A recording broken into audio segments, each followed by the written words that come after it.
തൊലിപ്പുറത്തുള്ള ചെറിയ രീതിയിലുള്ള ഇറിറ്റേഷൻസും ചെറിയ തരത്തിലുള്ള പ്രശ്നങ്ങൾക്കും ഒക്കെയുള്ള ഒരു പ്രതിവിധിയാണ്. അതോടൊപ്പം തന്നെ അതിനേക്കാളും ഒക്കെ ഉപരി ഏറ്റവും വലിയൊരു കാര്യം എന്ന് പറയുന്നതാണ് മസാജ് ചെയ്യുക. ആയുർവേദത്തിലാണെങ്കിൽ അഭ്യംഗം എന്ന് പറയും അല്ലെ. സ്കിന്നിൽ മസാജ് ചെയ്യാനായിട്ടും കൂടി നിങ്ങൾക്ക് മസാജിങ്ങിന് ഉപയോഗിക്കാനായിട്ട് അല്ലെ, എണ്ണ തേച്ച് കുളി അല്ലെ, അതൊക്കെ ഭയങ്കര പ്രാധാന്യം നൽകുന്നതാണ് കേരളത്തിലെ ജനങ്ങൾ എന്ന് പറയുന്നത് അല്ലെ. അപ്പം അതിലൊക്കെ ഉപയോഗിക്കാൻ പറ്റുന്നതായിട്ടുള്ള ഒരു പ്രൊഡക്റ്റ് ആണ് ചാമ്പ്യൻ എന്ന് പറയുന്നത്. അപ്പം അഭ്യംഗം എന്ന് ഞാൻ പറഞ്ഞു അല്ലെ, ആയുർവേദത്തില് ബ്രാഹ്മമുഹൂർത്തെ ഉത്തിഷ്ഠേത് സ്വസ്ഥോ രക്ഷാർത്ഥം ആയുഷഃ എന്നൊക്കെ പറഞ്ഞ് ഞാൻ പറഞ്ഞിരുന്നു. ആയുർവേദത്തിന്റെ ഗുണങ്ങളെ പറ്റി പറയുമ്പോഴത്തേക്കും ഒരു ദിവസം ഒരു ആള് കൃത്യമായിട്ട് എപ്രകാരമാണ് ഓരോ കാര്യങ്ങളും ചെയ്യേണ്ടത് എന്നുള്ളത് ആയുർവേദത്തിൽ പറയുന്നുണ്ട്. കാലത്തെ ഏത് സമയത്ത് എഴുന്നേൽക്കണം, എഴുന്നേറ്റതിന് ശേഷം പല്ല് തേക്കുമ്പോൾ ശ്രദ്ധിക്കേണ്ട കാര്യങ്ങൾ, എന്തു വെച്ച് പല്ല് തേക്കണം എന്നൊക്കെ പറയുന്നുണ്ട്. അതിനുശേഷം ആചാര്യൻ പറഞ്ഞിട്ടുള്ളതാണ്, വാഗ്ഭടാചാര്യൻ പറഞ്ഞിരിക്കുന്നതാണ് അഭ്യംഗത്തെ പറ്റിയിട്ടുള്ളത്, അതായത് എണ്ണ തേക്കുന്നതിനെ പറ്റിയിട്ടുള്ളത്. അപ്പം അദ്ദേഹം പറഞ്ഞിരിക്കുന്നതാണ് അഭ്യംഗമാചരേ നിത്യം സ ജരാശ്രമ വാദജാഹ ദൃഷ്ടി പ്രസാദ പുഷ്ടി ആയുഹു സ്വപ്ന സുത്വ ധാർഢ്യകൃത് ശിരഃ ശ്രവണപാദീഷു തം വിശേഷേണ ശീലയേത്.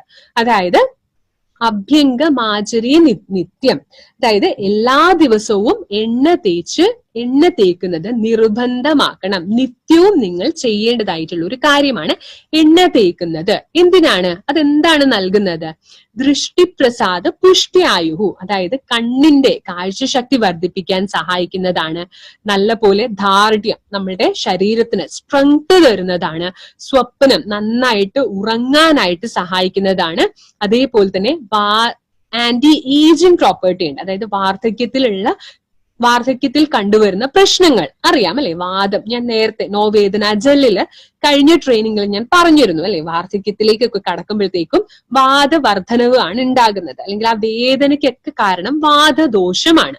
അപ്പൊ ആ ഒരു വാദത്തെ മാനേജ് ചെയ്യാനായിട്ടൊക്കെ സഹായിക്കുന്നതാണ് എണ്ണ തേക്കുന്നത് എന്ന് പറയുന്നത്.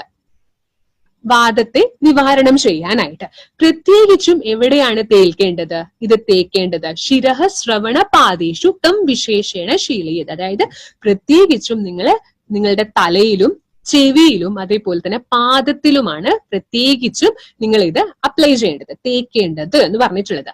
ഇത്രയും ഗുണങ്ങളാണ് ഈ പറഞ്ഞിട്ടുള്ള എണ്ണ തേക്കുന്നതിനുള്ള പ്രാധാന്യം എന്ന് പറയുന്നത്.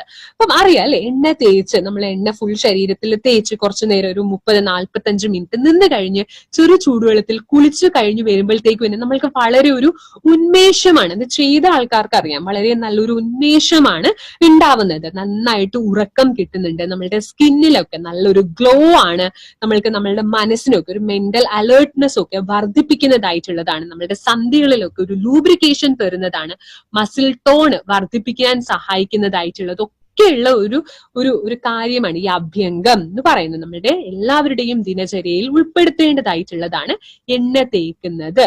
അപ്പം അത്തരത്തിൽ എണ്ണ തേക്കാനായിട്ടുള്ള ഒന്നാണ് നമ്മളുടെ ചാമ്പ്യൻ എന്ന് പറയുന്ന ആ ഒരു തൈലം എന്ന് പറയുന്നത്. അപ്പൊ ഇതിന്റെ മാർക്കറ്റ് വാല്യൂ എത്രത്തോളമാണ് നിങ്ങൾക്ക് എല്ലാവർക്കും അറിയാം. ഇന്ന് ഓരോ മുക്കിലും മൂലയിലുമായിട്ടാണ് സ്പാ വരുന്നത് അല്ലെ. സ്പാ എന്ന് പറഞ്ഞിട്ട് വരുന്നത് എന്താണ്? ഒരുപാട് മസാജ് സെന്റേഴ്സ് ഒക്കെ വരുന്നത്. അപ്പം ഒരുപാട് ആൾക്കാരാണ് അവിടെ പോയിട്ട് മസാജ് ചെയ്യുന്നത്. അപ്പം അത്രയധികം മാർക്കറ്റ് വാല്യൂ ആണ് ഈ പറയുന്ന മസാജിങ്ങിന് ഇന്ന് ഇന്ത്യയിൽ നിലവിലുള്ളത്. ഈ ഒരു ഓയിൽ എന്ന് പറയുന്നത് നമ്മുടെ ചാമ്പ്യൻ എന്ന് പറയുന്ന ഈ ഒരു ഓയില് നമ്മുടെ തല മുതൽ കാല് വരെയുള്ള എല്ലാ ഭാഗങ്ങളിലും ഒരേപോലെ ഉപയോഗിക്കാവുന്നതായിട്ടുള്ള ഒരു പ്രൊഡക്റ്റ് ആണ് ചാമ്പ്യൻ. ഇനി ഇതിൽ എന്തൊക്കെയാണ് അടങ്ങിയിട്ടുള്ളത്? ഇതിൻ്റെ എന്ന് പറയുമ്പോൾ ഞങ്ങൾ ഇതില് വെള്ളത്തിൽ അലിഞ്ഞു ചേരുന്നതും അതേപോലെ തന്നെ എണ്ണയിൽ അലിഞ്ഞു ചേരുന്നതുമായിട്ടുള്ളതാണ് ഇതിൽ ഉൾപ്പെടുത്തിയിട്ടുള്ളത്.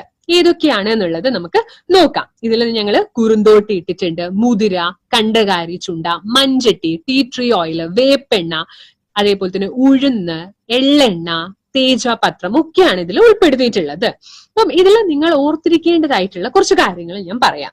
ഒന്നാമത്തേതായിട്ടുള്ളതാണ് ഇതിൽ എള്ളെണ്ണയാണ് ചേർത്തിട്ടുള്ളത്. അപ്പം എള്ളെണ്ണയുടെ ഗുണം എന്താണ്? അതിന്റെ ഗുണം എന്ന് പറയുന്നത് അത് കുറച്ചുകൂടി നമ്മളുടെ ശരീരത്തിന്റെ അകത്തേക്ക് കടന്നു ചെല്ലാനായിട്ടുള്ള ഒരു കഴിവാണ് ഇതിന് ഉള്ളത്. അപ്പം ഇത് എവിടെയൊക്കെ തേക്കാം? എല്ലാ ഭാഗങ്ങളിലും നിങ്ങളുടെ ശരീരത്തിൽ തേക്കാം, മുഖത്ത് തേക്കാം, അല്ലെ, തൊലിപ്പുറത്ത് തേക്കാം, അതേപോലെ തന്നെ മുടിയിലും തേക്കാൻ പറ്റും. അതാണ് ഞാൻ ആദ്യം പറഞ്ഞത്, തല മുതൽ കാല് വരെ എല്ലാ ഭാഗങ്ങളിലും ഇത് ഉൾപ്പെടുത്താൻ, ഇത് ഉപയോഗിക്കാനായിട്ട് പറ്റുന്നതാണ്. ഇതിന്റെ ഒരു പ്രത്യേകമായിട്ടുള്ള ഒരു വിധി പ്രകാരമാണ് ചാമ്പ്യൻ തൈലം ഉണ്ടാക്കിയിട്ടുള്ളത്, നിർമ്മിച്ചിട്ടുള്ളത്. ഏത് വിധി പ്രകാരമാണ്? അതാണ് തൈലപാക വിധി എന്ന് പറയുന്നത്. എന്താണ് തൈലപാക വിധി എന്ന് പറയുന്നത്? ആയുർവേദത്തില് ഒരു വിഭാഗമുണ്ട്, ഒരു സബ്ജക്ട് ഉണ്ട്, ഒരു വിഷയം വരുന്നതാണ് ഭൈഷജ്യ കൽപ്പന എന്ന് പറയുന്നത്. ഭേഷജം എന്ന് പറഞ്ഞിട്ടുണ്ടെങ്കിൽ ഔഷധം, അതിന്റെ കൽപ്പന, അതിന്റെ ഫോർമുലേഷൻസ്. അതായത് ഒരു ഔഷധങ്ങളാൽ പല വിധത്തിലുള്ള കൽപ്പനകൾ നമ്മൾക്ക് ഉണ്ടാക്കാനായിട്ട് സാധിക്കും. അപ്പൊ ചരകാചാര്യനാണ് പറഞ്ഞിരിക്കുന്നത് 5 കൽപ്പനകളായിട്ട് നമ്മൾക്ക് ഉപയോഗിക്കാം, ഉണ്ടാക്കാം എന്ന് പറഞ്ഞിട്ടുണ്ട്. അതായത് സ്വരസം, കൽക്കം, കഷായം, ഹിമം, ഫാണ്ഡം എന്നൊക്കെ പറഞ്ഞിട്ട്. സ്വരസം എന്ന് പറഞ്ഞിട്ടുണ്ടെങ്കിൽ നമ്മൾക്ക് ഒരു ഔഷധത്തിന്റെ നീരെടുക്കാം, അല്ലെ, അതൊരു കൽപ്പനയാണ്. കൽക്കം അതിന്റെ പേസ്റ്റ് ആക്കാം, അല്ലെ, അത് ചതച്ചിട്ട് അതിന്റെ പേസ്റ്റ് ആക്കാം. അതിന്റെ കഷായം വെക്കാം, അതിന്റെ തണുത്തതായിട്ടുള്ള ഒരു രാത്രിയിൽ വെച്ചതിന് ശേഷം എടുക്കാം എന്ന് പറഞ്ഞിട്ടുണ്ട്. അതേപോലെ ചൂടുവെള്ളത്തിലിട്ട് ഇട്ട് തിളപ്പിച്ചതായിട്ടുള്ളതും ഉപയോഗിക്കാം. അങ്ങനെ 5 വിധത്തിലുള്ള കൽപ്പനകളാണ് പറഞ്ഞിട്ടുള്ളത്. അതേപോലെ തന്നെയുള്ള കൽപ്പനകളാണ് തൈല കൽപ്പന, ഘൃതകൽപ്പന എന്നൊക്കെ പറഞ്ഞിട്ടുള്ളത്. അതായത് എപ്രകാരമാണ് എണ്ണ ഉണ്ടാക്കേണ്ടത്, എണ്ണ കാച്ചേണ്ടത് എപ്രകാരമാണ്, അതേപോലെ തന്നെ നെയ്യ് ഉണ്ടാക്കേണ്ടത്. നെയ്യിൽ ഒരുപാട് തരത്തിലുള്ള നെയ്യൊക്കെ വരുന്നുണ്ട്, അല്ലെ. അപ്പൊ എപ്രകാരമാണ് നെയ്യ് ഉണ്ടാക്കേണ്ടത്, നെയ്യില് എപ്രകാരമാണ് ഔഷധങ്ങള് ഒക്കെ കാച്ചിട്ട് എടുക്കേണ്ടത് എന്നൊക്കെയുള്ള വിധിയൊക്കെ ആയുർവേദത്തിൽ പറഞ്ഞിട്ടുണ്ട്. അപ്പം നമ്മുടെ ഈ ചാമ്പ്യൻ ഓയിൽ എന്ന് പറയുന്നത് ആയുർവേദത്തിൽ പറഞ്ഞിരിക്കുന്ന ആ തൈലപാക വിധിയിൽ പറഞ്ഞിരിക്കുന്നത് പ്രകാരമാണ് ഈ പറയുന്ന ചാമ്പ്യന് നിർമ്മിച്ചിട്ടുള്ളത്. അപ്പൊ നമുക്ക് നോക്കാം എപ്രകാരമാണ്, എന്താണ് ഈ തൈലപാക വിധി എന്ന് പറയുന്നത് എന്നുള്ളത് നോക്കാം. ആദ്യമായിട്ടുള്ളതാണ് നമ്മളിപ്പം കുറെ ഞാൻ പറഞ്ഞു, അല്ലെ, ഔഷധങ്ങൾ പറഞ്ഞു. കുറുന്തോട്ടിയുണ്ട്, മുതിരയുണ്ട്, അങ്ങനെ കുറെ ഔഷധങ്ങളുടെ കാര്യം ഞാൻ പറഞ്ഞു. മഞ്ചട്ടി. അപ്പം ഈ ഔഷധങ്ങളുടെയൊക്കെ ആദ്യം വെക്കേണ്ടത് കഷായം വെക്കണം. അപ്പൊ കഷായം വെക്കാൻ പല ആചാര്യന്മാര് പല ഒപ്പീനിയനാണ്, നിർദ്ദേശങ്ങളാണ് മുന്നോട്ട് വെച്ചിട്ടുള്ളത്.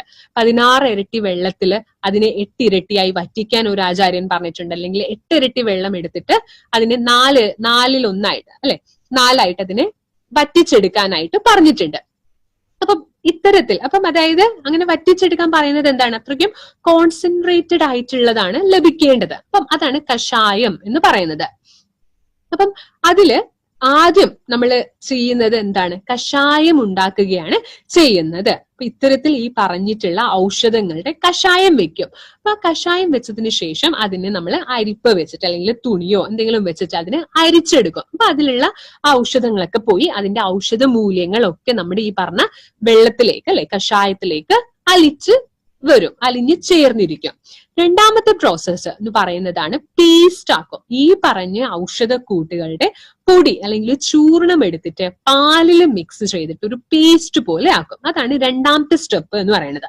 എന്നിട്ടോ അതിനെ പോട്ടലി ആക്കും. പോട്ടലി എന്ന് പറഞ്ഞിട്ടുണ്ടെങ്കിൽ ഒരു കിഴി പോലെ, അത് ഒരു ഈ പറഞ്ഞ ഈ പിക്ചറിൽ നിങ്ങൾ നോക്കിയാൽ മനസ്സിലാവും, അത്തരത്തിൽ ഒരു കിഴിയായിട്ട് കെട്ടും. ഇനി മൂന്നാമത്തെ സ്റ്റെപ്പ് എന്താണ്?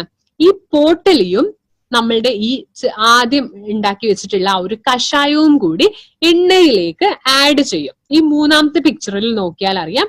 അപ്രകാരം എണ്ണയിൽ വെച്ചതിന് ശേഷം തിളപ്പിക്കുകയാണ് ചെയ്യുന്നത്. എത്ര നേരം തിളപ്പിക്കണം? അതിലെ വെള്ളത്തിന്റെ അംശം തീർത്തും പോകുന്നത് വരെ തിളപ്പിക്കണം. അപ്പൊ ഇത്തരത്തിലുള്ള ഒരു പ്രോസസ്സിനെയാണ് നമ്മൾ തൈലപാക വിധി എന്ന് പറയുന്നത്.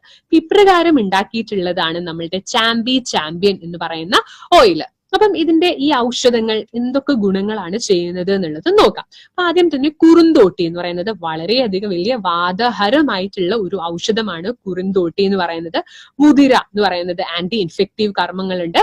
മഞ്ചട്ടി എന്ന് പറയുന്നത് ഞാൻ പറഞ്ഞിരുന്നു തൊട്ടു മുന്നിൽ വൂണ്ട് ഹീലിംഗിൽ, അല്ലെ, മഞ്ചട്ടിന്റെ ഗുണങ്ങളെ പറ്റി പറഞ്ഞിരുന്നു. മഞ്ചട്ടി എന്ന് പറയുന്നത് വർണ്ണ്യമാണ്, സ്കിന്നിന് കുറച്ചൊരു ഒരു ടെക്സ്ചർ കൊണ്ടുവരാനായിട്ട് സഹായിക്കുന്നതാണ് മഞ്ചട്ടി എന്ന് പറയുന്നത്. പിന്നെ ഉഴുന്നൊക്കെ കുറച്ചുകൂടി നമ്മളുടെ സ്കിൻ ടോൺ വർദ്ധിപ്പിക്കാൻ സഹായിക്കുന്ന, മസിൽ ടോൺ ഒക്കെ വർദ്ധിപ്പിക്കാൻ സഹായിക്കുന്നതാണ് ഉഴുന്ന്. ഞവരാരി, അതേപോലെ തന്നെ വേപ്പെണ്ണ എന്ന് പറയുന്നത് അറിയാം, അല്ലെ, ആന്റി ബാക്ടീരിയൽ കർമ്മങ്ങളാണ് വേപ്പിനുള്ളത്. അപ്പൊ സ്കിന്നിൽ എന്തെങ്കിലും തരത്തിലുള്ള ചൊറിച്ചില്, ചെറിയ രീതിയിലുള്ള ചൊറിച്ചിലൊക്കെ ഉണ്ടെങ്കിലൊക്കെ നമുക്ക് നമ്മുടെ ചാമ്പ്യൻ ഓയിൽ പുരട്ടാവുന്നതാണ്. അതോടൊപ്പം ഇതിൽ ടീ ട്രീ ഓയിൽ ആഡ് ചെയ്തിട്ടുണ്ട്. അപ്പൊ ടീ ട്രീ ഓയിലിന്റെ ഒരു ഗുണം എന്ന് പറയുന്നത് ഇത് ആന്റി ഡ്രാൻഡ്രഫ് കർമ്മം കൂടിയിട്ടാണ് ഉള്ളത്. അതായത് താരൻ അല്ലെ, താരനെ നിവാരണം ചെയ്യുക എന്നുള്ളൊരു കർമ്മം കൂടിയിട്ടാണ് നമ്മളുടെ ടീ ട്രീ ഓയിലില് ഉള്ളത്. അപ്പം ഇത്തരത്തിലുള്ള ഒരു കോമ്പിനേഷനിൽ അധികം പ്രോഡക്ട്സ് ഒന്നും തന്നെ മാർക്കറ്റിൽ ലഭ്യമായിട്ടില്ല. അപ്പം നിങ്ങൾ ഓർത്തിരിക്കേണ്ടത് എന്തൊക്കെയാണ്? ഇത് നമ്മുടെ മസിൽസിന്റെ സ്ട്രെങ്തനിങ്ങിന് വേണ്ടിയിട്ട് സഹായിക്കുന്നതാണ്, നമ്മളുടെ തലയോട്ടിന്റെ ആരോഗ്യം അല്ലെ, ഹെയർ ഒക്കെ വളരാൻ വേണ്ടിയിട്ട് സഹായിക്കുന്നതാണ്, മുടി കൊഴിച്ചില് തടയാൻ സഹായിക്കുന്നതാണ്, നമ്മളുടെ കൈകളിലൊക്കെ ഒരു സ്റ്റിഫ്നെസ്, ഞാൻ നേരത്തെ റുമറ്റോയിഡ് ആർത്രൈറ്റിസിൽ ഞാൻ കഴിഞ്ഞ ട്രെയിനിങ്ങിൽ നോവേദനയിൽ ഞാൻ പറഞ്ഞിരുന്നു സ്റ്റിഫ്നെസ് ഒക്കെ ഉണ്ടാകുന്നു റുമറ്റോയിഡ് ആർത്രൈറ്റിസിൽ. അപ്പം അത്തരത്തിലുള്ള സ്റ്റിഫ്നെസ് ഒന്നും വരാതെ അത് തന്നെ നിവാരണം ചെയ്യാനായിട്ടും താരൻ അകറ്റാനായിട്ടും ആന്റി ഓക്സിഡന്റ് പ്രോപ്പർട്ടി ഉണ്ട്, ആന്റി ഇൻഫെക്റ്റീവ് പ്രോപ്പർട്ടി ഉണ്ട്. അതേപോലെ ശരീരത്തിന്റെ ആഴത്തിലേക്ക്, തൊലിയിൽ നിന്നും ആഴത്തിലേക്ക് അകത്തേക്ക് കടക്കാനായിട്ടുള്ള ഒരു കർമ്മമൊക്കെയാണ് നമ്മളുടെ ചാമ്പ്യൻ തൈലത്തില് ഉള്ളത്. ഇനി ഇത് എപ്രകാരമാണ് ഉപയോഗിക്കേണ്ടത്? നല്ലൊരു ക്വാണ്ടിറ്റിയിൽ കയ്യിലേക്ക് എടുത്തിട്ട് നല്ല പോലെ മസാജ് ചെയ്യുക. നിങ്ങൾക്ക് എവിടെയാണ് എന്ന് വെച്ചാൽ ഫുൾ അല്ലെ, ഞാൻ പറഞ്ഞു എണ്ണ തേച്ച് കുളി അല്ലെ, ആ ഒരു ഇതിന് വേണ്ടിയിട്ട് ഉപയോഗിക്കാം എന്ന് പറഞ്ഞു, അഭ്യംഗത്തിന് വേണ്ടിയിട്ട് ഉപയോഗിക്കാം. അപ്പൊ നല്ല രീതിയിൽ ഒന്ന് മസാജ് ചെയ്തതിനു ശേഷം ഒരു 30 മിനിറ്റ് ഇരുന്നതിന് ശേഷമാണ് കുളിക്കാനായിട്ട് പോകേണ്ടത്. അപ്പൊ കുളിക്കാൻ പോകുമ്പോൾ ശ്രദ്ധിക്കേണ്ടത് ഒരു കാര്യമാണ്, സോപ്പ് ഉപയോഗിക്കാതിരിക്കുന്നതാണ് നല്ലത്. നമ്മളുടെ ചെറുപയർ പൊടിയോ ഒക്കെ ഉപയോഗിച്ച് കുളിക്കാവുന്നതാണ്. സോപ്പ് കഴിവതും ഉപയോഗിക്കരുത്. കാരണം ചെറിയ രീതിയിലുള്ള ആ ഒരു ഓയിലിന്റെ അംശം, ആ ഒരു എണ്ണയുടെ അംശം നമ്മുടെ ശരീരത്തിൽ നിൽക്കുന്നത് നല്ലതാണ്. ഇതപ്പം എല്ലാവർക്കും ഉപയോഗിക്കാവുന്നതാണ്. കുട്ടികൾ മുതൽ മുതിർന്നവർ വരെയുള്ളവർക്ക് ഉപയോഗിക്കാം. 3 വയസ്സിന് മുകളിലുള്ളവർക്കൊക്കെ ഇത് വളരെ ഫലപ്രദമായിട്ട് ഉപയോഗിക്കാം. നമുക്കറിയാം അല്ലെ, കുട്ടികൾക്കൊക്കെ എണ്ണ തേച്ച് കുളിപ്പിക്കുന്നത് എന്ന് പറയുന്നത് അല്ലെ വളരെ വലിയൊരു കാര്യമാണ് അല്ലെ.